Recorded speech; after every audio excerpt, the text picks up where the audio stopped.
Ah, har, har. Good morning. Yeah. Hindi na tayo makakatok. Sa Valenzuela na tayo. At sana hindi umulan. Ay kung hangin.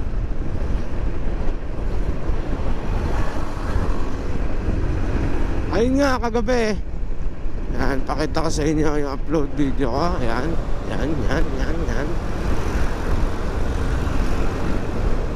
Yun nga. Meron ako nakita kasi doon sa may aray ko, sa may ilalim ng underpass ng Cubao. Syempre tayong mga kapwa rider natin tayo lang din na magtutulungan. Kaya ayun, hindi tayo nagdalawang isip na tulungan siya. Ayun nga, nung tinanong ko taga saan siya umuwi, sa San Jose del Monte, Bulacan. At ako'y taga Santa Maria. Kaso hindi naman natin pwede iputing yung kanyang motor na hanggang doon kasi nga malayo. Pangalawa, wala na rin tayong gasolina. Nakita natin yung engine, tawag dito, check engine. Yung code is code 46. Yun nga yung tinatawag na rectifier ang kanyang problema. Kaya ayun, nalulobot yung kanyang battery. Pero chinek niya, chinek naman niya, okay naman siya, nakauwi na. Pinuting ko kasi hanggang sa makakita kami ng motorcycle shop sa may bandang Nepa Q-Mart. Kaya yun, buti nakauwi naman siya, nakapag-message naman siya na thank you. Ayun nga, ako kasi hindi ko na ugaling i-upload pa o yung video, pero sige, itatry natin i-upload. Ayun nga, tayo na lang din naman magtutulungan sa mga kapwa rider natin. Pero syempre yung iba, dinadaan-daanan lang siya. Kahit ako, ang dami talagang dumaan eh. Pero yun nga, kagaya ko rin noon na pag nagka-aberya, syempre tinutulungan din tayo ng ibang rider. Syempre tayo bilang isang rider din at bilang isang mabuting mamamayan mabuting mamamayan bilang isang mabuting di ba, tulungan din natin kasi kumbaga tinulungan tayo noon ibalik natin sa kahit kaunting pagtulong, kasi malaking bagay na yan sa amin mga rider lalo na pag nasa gitna ng biyahe tapos tumirik ka, di ba? Kaya siyempre tulungan tayo, hindi naman natin pwedeng pabayaan kasi unang-una sa lahat, sabi nga niya, wala din siyang budget. At ako rin, wala rin talaga akong budget sa totoo lang. Ayun, ang maitutulong ko lang talaga siya sa kanya is maghanap kami ng computer shop. Bugok. Maghanap kami ng motorcycle shop na pwedeng pagdalaan ng kanyang M3. Ayun nga, buti may tumulong din sa amin na angkas rider na alam din kung ano yung issue ng M3 na yun nga, is a rectifier. Ayun nga, nakauwi naman na maayos yung tao, no? Na-rescuehan siya ng budget, syempre. At ayun, syempre hindi naman natin pwedeng iwan na lang basta-basta pagkaputing iiwan na lang natin doon, di ba? Kaya sinamahan ko hanggang sa makakita kami ng shop na pwedeng pag-iwanan ng motor niya. Ayun, kaya big shoutout sa'yo, pre. Ingat ka. At sana mapanood mo to.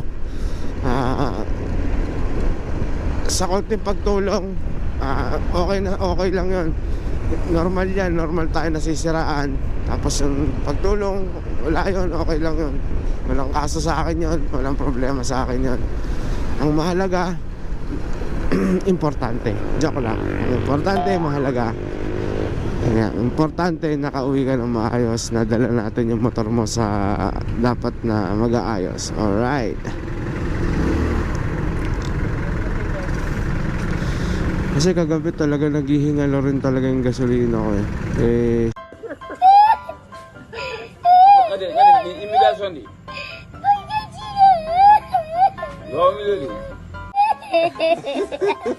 Siyempre, hanggang pang uwi na lang.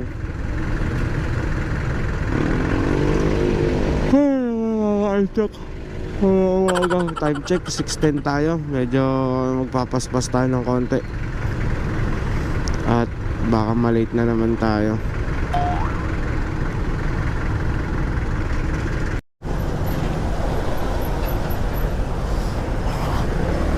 Alright mga katok. Hi, Nepa Q-Mart. Traffic ko ya, traffic. Ang traffic. Ngunye. Naghihingalo na rin yung gas ko. Patay tayo nito.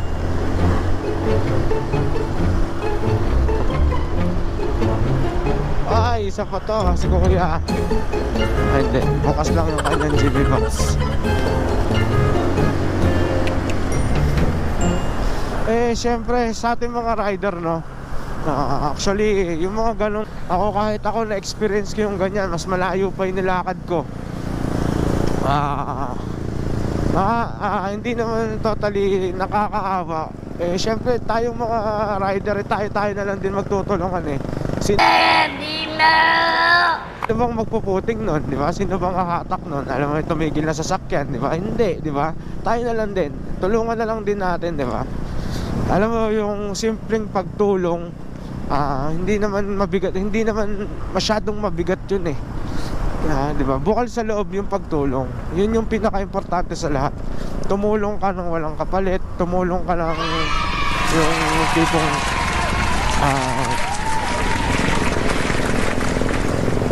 yung tipong hindi ka hihingi ng kung ano man, di ba? Alam mo naman dito sa atin, di ba? Hindi naman lahat, pero yun nga, lahat naman tayo halos nagtutulungan. Pero syempre, siguro kaya yung iba nadadaanan lang siya kasi nga, yung iba gusto umuwi na, gusto na rin umuwi at wala naman din maitutulong. Yung iba hindi naman marunong magputing, di ba? Mas lalo lang sila madidisgrasya. Yun. Pero ayun nga, kay kuya, ride safe at sana makauwi ka ng maayos, ma-repair yung motor mo. Ayun lang, pasensya ka na at yun lang yung naitulong ko sa'yo. Sa susunod, malay mo magkita tayo ulit, di ba? Taga San Jose ka lang naman, Santa Maria ako, di ba? Hindi naman kita mapuputing ng hanggang San Jose kasi unang-una sa lahat, out of way na ako. Pangalawa, wala na rin akong gas eh. Pasensya ka na. Hindi naman tayo big time eh. Kaya yun, and please like and subscribe Marbs Katok to my YouTube channel and click the bell button para updated tayo sa mga bagong videos natin. Tas meron din akong Facebook page. Ay nako, Marbs Katok. Ayan, tingnan nyo kung gaano ka-traffic oh. Siyempre good vibes lang tayo mga katok ngayong araw. Good vibes lang tayo. Good vibes lang.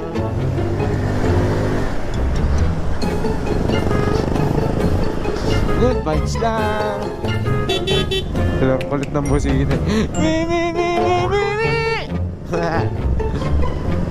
Yan.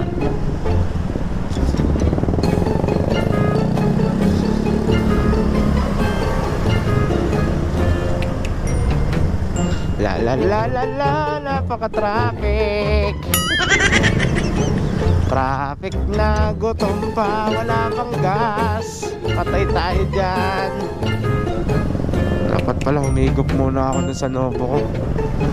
La la la la la la la la la la la.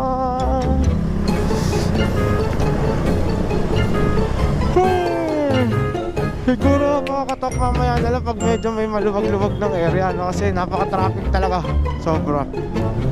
Kaya yun, at sana makauwi tayo na maayos. Alright, bye-bye. Bye-bye.